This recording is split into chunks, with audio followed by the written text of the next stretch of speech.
કેન્દ્ર સરકારનો હજુ એક સિલિન્ડર બાબતે મોટો નિર્ણય. એક જ સિલિન્ડર હોય તેઓને 25 દિવસ બાદ જ રિફિલ મળશે. 2 LPG સિલિન્ડર હોય તેવા ગ્રાહકો 35 દિવસ બાદ જ તેનું બુકિંગ કરાવી શકશે. ગ્રાહકોને તેલ કંપનીઓ દ્વારા પરિવારના સભ્યોની સંખ્યા જેવા મહત્વના સવાલો પણ કરાશે. તેલ કંપનીઓને ગેસ પુરવઠાના નવા નિયમો લાગુ કરી દીધા છે. હવે જેમના ઘરે 2 સિલિન્ડર છે તેમને 35 દિવસ પછી ગેસ સિલિન્ડર સપ્લાય કરવામાં આવશે. જ્યારે ઉજ્જવલા યોજનાવાળા ગ્રાહકોને 45 દિવસ પછી સિલિન્ડર આપવાનો નિયમ લાગુ કરવામાં આવ્યો છે.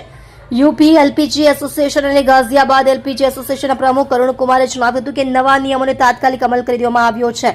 તેમણે જણાવ્યું કે તમામ એજન્સીઓ પર આ માહિતી આવી ગઈ છે કે જેમના પાસે એક સિલિન્ડર છે તેમને જ 25 દિવસ પછી સિલિન્ડર મળશે. તેમણે જણાવ્યું કે કોમર્શિયલ સિલિન્ડરનો પુરવઠો માત્ર કટોકટીની સેવાઓ અને શિક્ષણ સંસ્થાઓ માટે જ કરવામાં આવી રહ્યો છે. પહેલા એલપીજી સિલિન્ડરોની અછત વચ્ચે ભારત પેટ્રોલિયમ કોર્પોરેશન લિમિટેડ એક નવી પ્રક્રિયા શરૂ કરી હતી, જેમાં જે ગ્રાહકોએ વાર્ષિક ક્વોટાના 12 સિલિન્ડર રિફિલ કરાવી લીધા છે તેમણે નવા બુકિંગ માટે હેલો બીપીસીએલ ને પ્રશ્નોના જવાબ આપવા પડશે.